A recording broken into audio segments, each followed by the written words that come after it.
Capítulo 4. Tan pronto como se libera uno del temor, queda libre para vivir.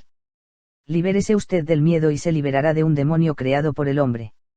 Son 7 los miedos principales que se refuerzan el uno al otro: el miedo de la pobreza, el miedo a la crítica, el miedo a la mala salud, el miedo a la pérdida del amor, el miedo a la pérdida de la libertad, el miedo a la vejez y el miedo a la muerte. Separe los temores creados por usted mismo, de los que son necesarios para la autoconservación. Dé lugar a una fe confiada, ingrediente indispensable de una vida que merezca ser vivida. Cuando se teme algo, lo más probable es que ese algo se tope con uno y le dañe. Cuando se le hace frente al peligro y se tiene plena confianza en derrotarlo, es cuando los grandes poderes vienen en ayuda de uno. El temor, que es el más poderoso de los motivos negativos, es como la oración, pero al revés. En lugar de apelar a las fuerzas constructivas que nos rodean, apela a las destructivas. Se vuelve un Dios que demanda incesantes sacrificios penosos. La gente rara vez admite que las vidas que se arrastran en un caudal de amargas privaciones, no están fundadas en otra cosa que en un temor constante, y sin embargo esto es lo que constantemente ocurre a nuestro alrededor. El primer miedo a que me referiré es de terrible carácter, magnético. Mientras más se tiene de él, más se atrae del mismo. 1. El temor a la pobreza. De vez en cuando, a lo largo de mi vida, tuve ocasión de toparme con personas que había conocido en mi juventud colmada de pobreza. Últimamente he conocido a los hijos, ya crecidos de algunas de ellas.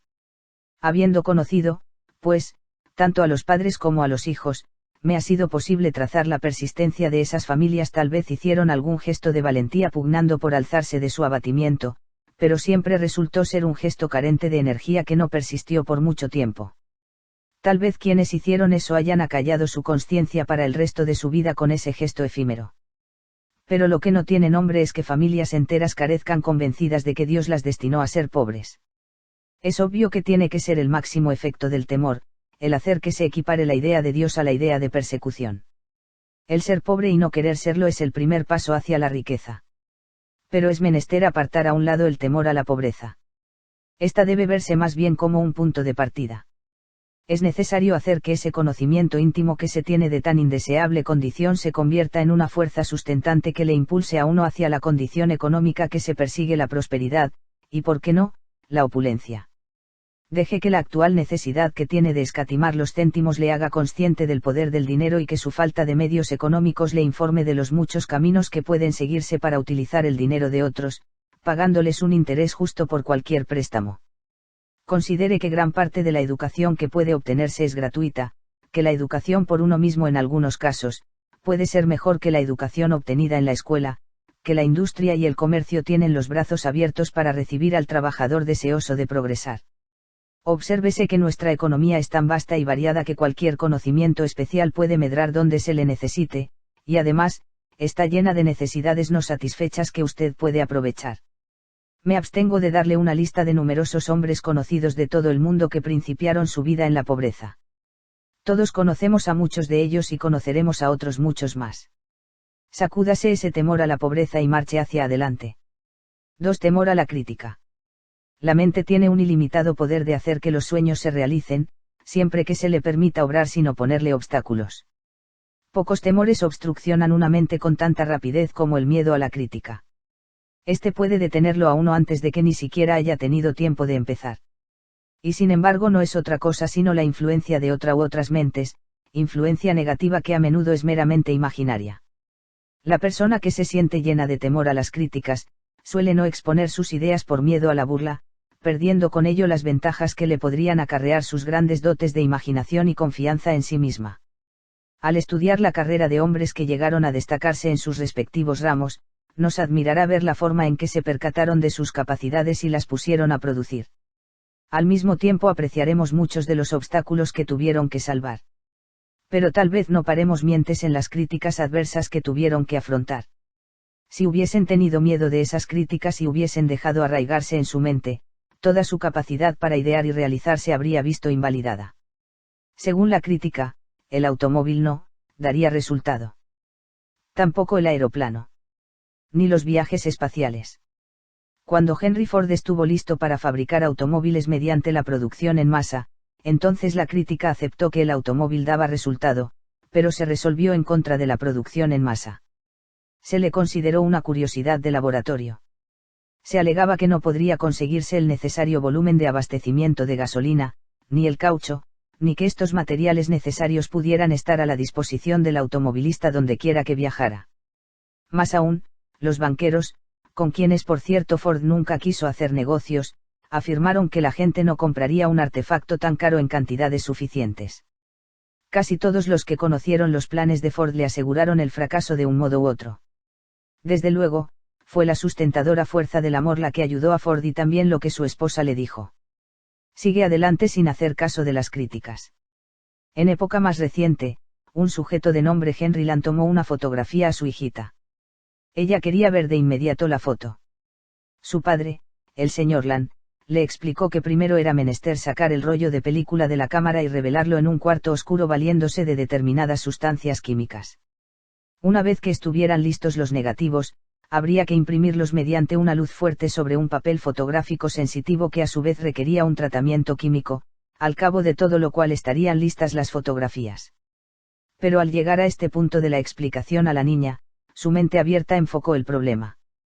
¿Por qué no hacer una cámara que produjera las fotos concluidas?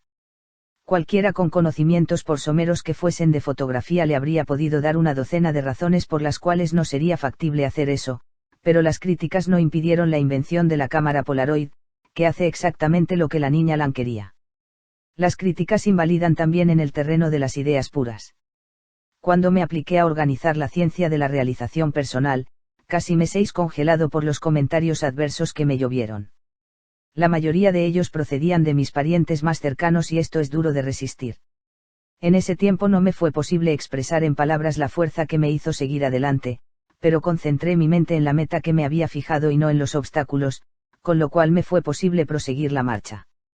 Esa primera ciencia de la realización personal ha ganado más dinero para quienes la han empleado que todo el poseído por Andrew Carnegie, y no hay que olvidar que este fue el hombre más rico del mundo.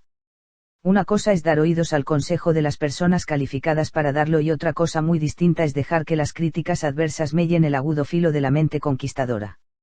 Lo que hay que ver es cuánta de esta crítica proviene de personas que acostumbran criticar todo, en particular de los que se burlan de quien busca triunfar. El fracaso, como otras formas de la miseria, quiere compañía. Deseche usted, pues, todo temor a las críticas y marche hacia adelante. 3. Temor a la mala salud. Es seguro que usted conoce a más de una persona cuyo tópico principal de conversación es la salud, más bien dicho, la mala salud. A esta gente le encanta describir las operaciones quirúrgicas sufridas más que hablar de los beneficios derivados de las mismas siempre que realmente hayan requerido de dichas intervenciones. Lo primero que hacen al despertar por las mañanas es interrogarse sobre los malos síntomas que experimentan, recorriendo su organismo, primero de la coronilla a los talones y luego de estos a la coronilla, siendo seguro que encontrarán algún signo cierto de enfermedad con el cual seguir fastidiando a sus amigos. Están prontos a adquirir cualquier panacea que se les recomiende, seguir al pie de la letra cualquier tratamiento charlatán de moda ese año, y que al año siguiente se convierte en lo contrario, una amenaza para la salud. Se trata de sujetos hipocondríacos, que imaginan ser víctimas de toda clase de enfermedad, temen a los males y terminan acarreando sobre sus personas los males que precisamente temen, porque hasta ahí alcanza el poder negativo de la mente. En mis 60 años de vida adulta, me ha complacido ver que los médicos cada vez dan una mayor importancia a los males psicosomáticos, o a las enfermedades orgánicas que causa la mente.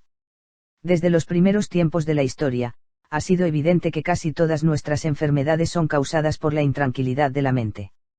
A continuación doy una lista parcial de síntomas que pueden originarse en conflictos, temores y tensiones mentales. Dolor de cabeza, indigestión, úlceras. Dolores artríticos. Fatiga constante. Insomnio. Lenta cicatrización de heridas, dificultades renales, desarreglos circulatorios, frigidez. Impotencia. Erupción y otras afecciones de la piel. Infecciones en la boca. Desórdenes rectales. Espasmos musculares. Y otros muchos, muchos más. Luego vienen los desórdenes mentales, que abarcan desde la extrema tensión nerviosa hasta la locura manifiesta, que a menudo son causados o agravados por una mente que lucha contra sí misma. La lista de enfermedades a las cuales puede rendirse el cuerpo y la mente es casi interminable. En vista de eso, el primer paso hacia la buena salud es no alimentar la imagen de la enfermedad. La mente tiende a transmutar todo lo que se cree en su equivalente físico. ¿Por qué entonces no visualizarse a sí mismo como una persona que disfruta de buena salud desde la coronilla hasta los talones y viceversa? Aun en el caso de que se contraiga alguna enfermedad o daño, hay que adherirse firmemente a la convicción de que no se trata más que de un incidente adverso de la vida que es seguro se conseguirá dominar. Es más, una mente plena de fe y confianza contemplará la curación o sea la condición sí más bien que su enfermedad, y esto constituye una ayuda curativa que no puede proporcionar la medicina. Es algo concebido o ideado, y por ende, de un poderío sin límites. La fe es la más grande de todas las curas. La fe es la gran medicina universal que evita la enfermedad, la cura y alza resistencias a los posteriores embates de la misma. Cura y sostiene. El tener fe en la propia salud es como si se condenara a la mala salud a una muerte por inanición. Mantenga a la mala salud fuera de sus conversaciones. Arrójela de su mente. Refleje su fe en la imagen del príncipe de la buena salud y este caballero montará guardia, siempre invencible. Ahora, para demostrar sin lugar a dudas que usted ha dejado de creer en la mala salud, vaya y vacíe su botiquín, tirando a la basura todo lo que contiene. Deseche sus temores a la mala salud y marche hacia adelante. 4. Temor a la pérdida del amor. El amor marcha de la mano con la paz del espíritu. Una pareja que de verdad se ame proyecta ese sentimiento amoroso hacia el mundo como un faro de felicidad. Se pertenecen mutuamente, solemos comentar, y así es en muchos aspectos. Pero veamos algo más de cerca lo que significa esta afirmación superficial y encontraremos que el pertenecer no es lo mismo que el egoísta poseer. Quien ama en realidad a otro no encadena a su compañero por los celos, porque esto es un temor, un miedo de perder al objeto amado. El verdadero amor no conoce el miedo. Más aún, el amor no puede ser exigido, debe ser dado. Si esto deja de ser así, es decir que deje de darse, entonces quiere decir que el amor ha llegado a su término. El final del amor no es agradable. Ninguna circunstancia es agradable cuando ocurre. Sin embargo, el temerlo por adelantado, como tantos lo hacen, es tan dañino como el imaginarse uno mismo muerto, antes de estarlo efectivamente. Tal vez se pierda el amor de alguna persona en particular, pero el amor en sí jamás se pierde. Porque la capacidad de amar vive mientras late el corazón. Buscará otro objeto, y el amor hacia una persona siempre podrá ser transmutado a otra. También el amor es susceptible de ser convertido o transmutado en una gran realización o servicio. Tenemos el caso de Charles Dickens, cuyo primer amor casi terminó en tragedia, cuando se cercioró de que no era correspondido en ese sentimiento. Entonces transmutó ese amor en una obra de arte y su libro más célebre, David Copperfield, surgió de ese corazón que parecía haber quedado destrozado. Ame usted con generosidad. Ame a toda plenitud. Ame con fidelidad. El amor es una gran fuerza para el bien, pero también puede destruir. ¿Cree usted que yo soy un cínico al hablar así de la más sublime de las emociones? No, lo que hago es seguir la finalidad del presente libro y comunicarle lo que nos enseña la vida. Cualquier temor estanca y daña. Deseche, pues, el temor de perder el amor y marche hacia adelante. 5. Temor a la pérdida de la libertad. Hace poco leí acerca de un hombre que, después de haber cumplido su condena de prisión, alcanzó la libertad. Tropezó con dificultades para encontrar un empleo, porque era lo suficientemente sincero para informar que era un expenado. Por un tiempo no pudo vivir con su familia, porque ésta desconfiaba de él. Pero en su interior él sentía que era un hombre cambiado, y con sosegada persistencia fue ganando a poco un lugar en el mundo de la gente honrada. Se mostraba agradecido de haber recobrado los privilegios de poder trabajar para ganarse la vida, planear una carrera, tener una familia y un hogar.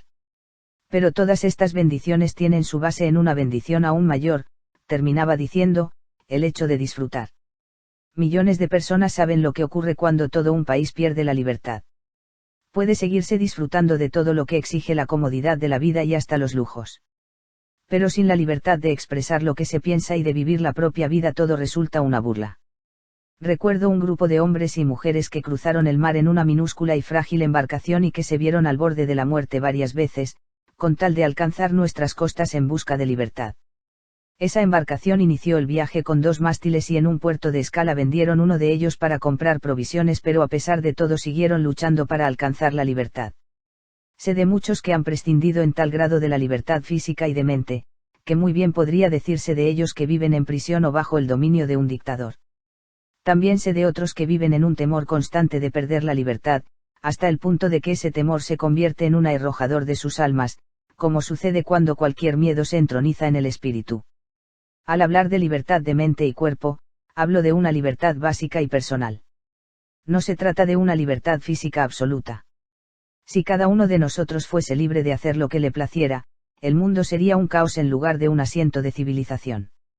La paz del espíritu incluye el observar las leyes y usos de nuestra época y sociedad en que vivimos. También comprende una visión equilibrada de lo que es una pérdida temporal de la libertad. Hace poco sufrí una pérdida temporal de mi libertad a proceder como quisiera. Un leve caso de gripe logró burlar a mi príncipe de la buena salud y me tiró en la cama por 3 días. Muy bien podría haberme puesto nervioso y preocupado por las citas que me veía forzado a cancelar, pero, de permitirlo, mi espíritu habría perdido su libertad. En lugar de ello, dediqué mi tiempo a delinear tranquila y sosegadamente este libro. Era una tarea que había soslayado hasta entonces y por largo tiempo. De nuevo tuve oportunidad de comprobar el principio que dice que toda adversidad lleva en su seno un beneficio equivalente o mayor. El concepto de tiempo se encuentra estrechamente vinculado al de libertad. El tiempo es riqueza y, a diferencia del dinero cuando se pierde, no puede reponerse. La persona que asiste con puntualidad a una cita y se le hace aguardar, o que se ve detenida por una congestión de tránsito, se ve perjudicada por esta violación a su derecho de emplear su tiempo como ella quiere. Siempre he indicado a los agentes de ventas que el tiempo desperdiciado haciendo antesala puede emplearse muy bien en repasar los argumentos de venta y así presentarse ante el cliente mejor preparados para efectuar la venta, o en otros casos, dedicarse a observar y escuchar lo que ocurre alrededor a efecto de asimilar información útil acerca de las necesidades del cliente. Para un vendedor o cualquier otra persona forzada a esperar, el tiempo puede ser transmutado en un sosegado relajamiento que restaure la energía de la mente y del cuerpo. Hasta el conductor que se encuentra atrapado en una congestión de tránsito, muy bien puede mantener la paz y reflexión, y es a menudo en tales ocasiones, mientras uno está alerta pero no muy concentrado, cuando la mente subconsciente proporciona respuestas a las preguntas y problemas que tal vez albergue uno desde hace tiempo. La paz del espíritu es algo multifacético. Relaciónesele ahora con lo que dijimos atrás, el tiempo es riqueza y a diferencia del dinero, cuando se pierde, no puede reponerse. La paz espiritual es tan beneficiosa para nuestro bienestar, que es casi una verdad decir que prolonga la vida y ayuda a mantenerlo uno activo y productivo hasta una edad avanzada, con lo que puede decirse que el tiempo, perdido, puede en cierto modo ser repuesto y en una oportunidad mucho más valiosa. La libertad comprende la paz del espíritu, y esta es una libertad fundamental. Son muchos los esclavos del reloj, de la cuenta bancaria, de las convenciones y de la afectación. Antes de que uno pueda afirmar que es libre, es conveniente ver si se puede contestar en forma afirmativa a las siguientes preguntas. Cuando las circunstancias me exigen que emplee mi tiempo de una manera en que no planeaba hacerlo, tengo dominio de mi mente en ese momento y la utilizo en forma beneficiosa. Tengo establecido mi programa de trabajo de tal manera que no necesite vivir con el constante de que me abrume el trabajo y me robe mis horas de descanso. Cuando llego a encontrar un modo de expresarme a mí mismo y sé que es aceptable desde el punto de vista social, continúo expresándome de esa manera aun cuando a otros parezca extraña. Me he liberado de toda costumbre cultural, familiar o regional que ponga cortapisas a mi carrera o a mi vida.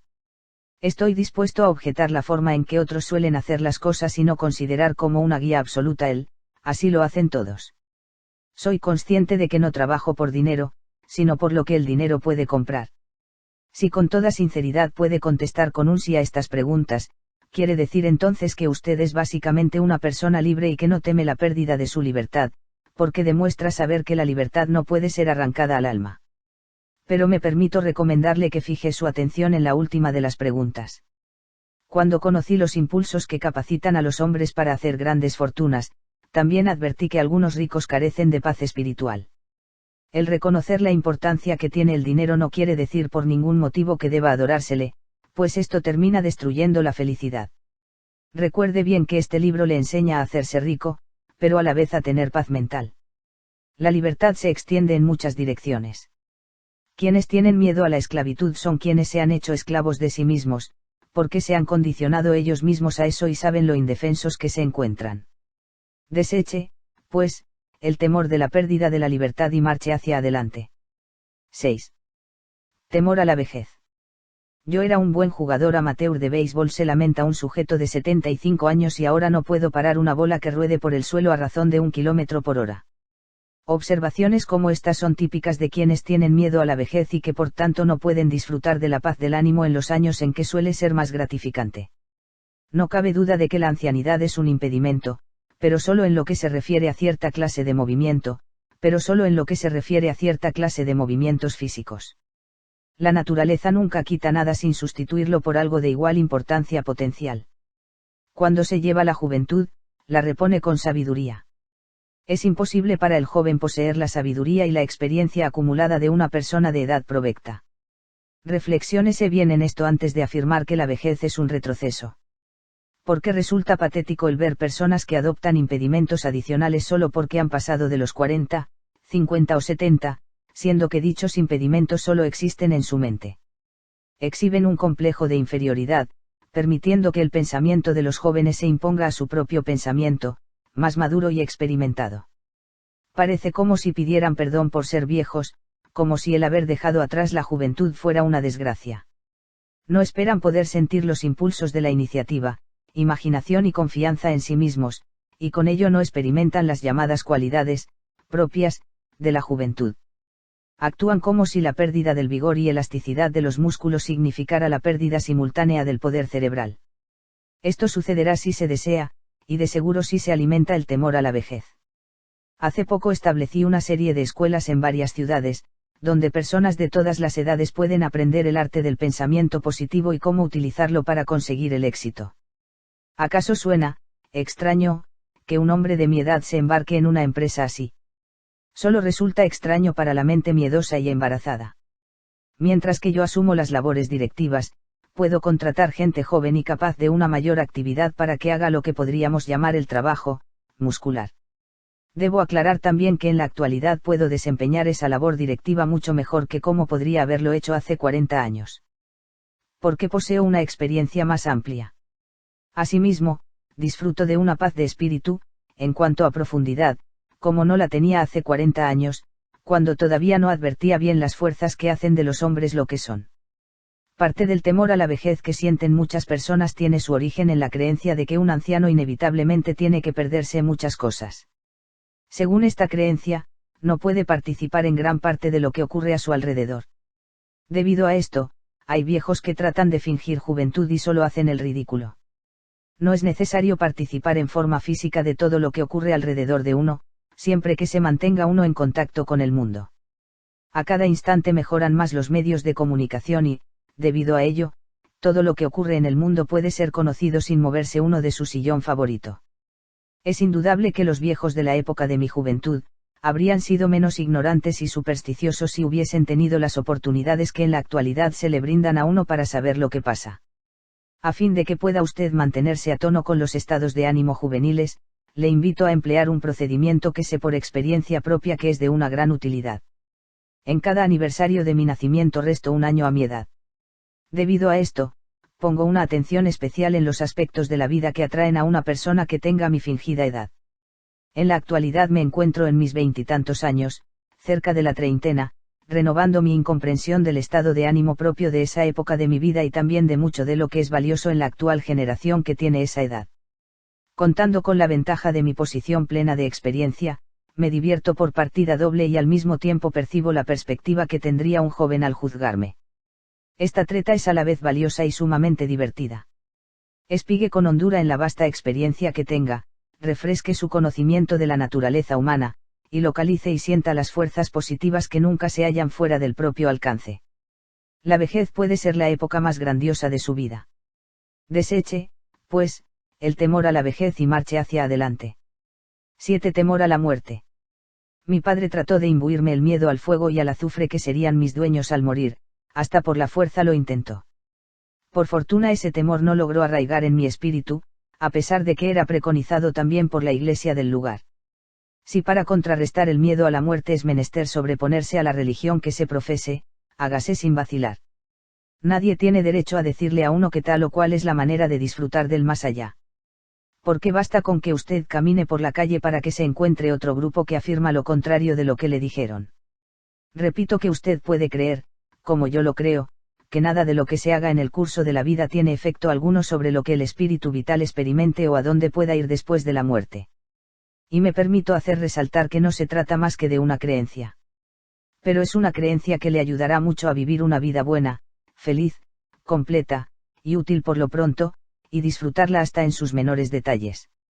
En cuanto a ser honrado y servicial con nuestros semejantes a fin de que ellos también puedan disfrutar de la vida, diré que es parte de nuestra paz espiritual y de nuestro éxito en la vida. Nunca en toda mi vida he pedido opinión a nadie, a menos de que tenga motivo para creer que esa persona sabe más que yo acerca del tópico sobre el cual le consulte. He escuchado muchas opiniones respecto a lo que sucede después de la muerte, pero nunca he hallado a alguien que supiera algo sobre el particular. ¿Debo entonces temer a la muerte solo porque es algo desconocido?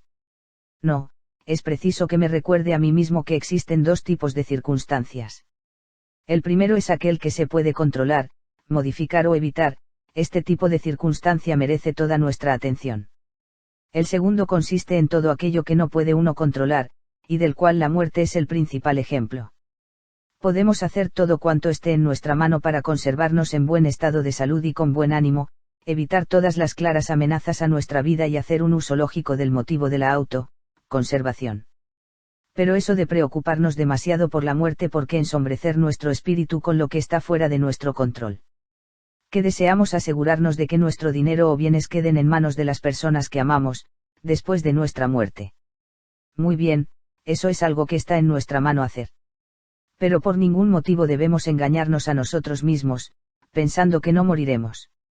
Habiendo asimilado la filosofía que acepta la muerte como inevitable y que no pretende adentrarse más allá de lo que cubre ese velo que no nos es dable penetrar, no tenemos por qué temer.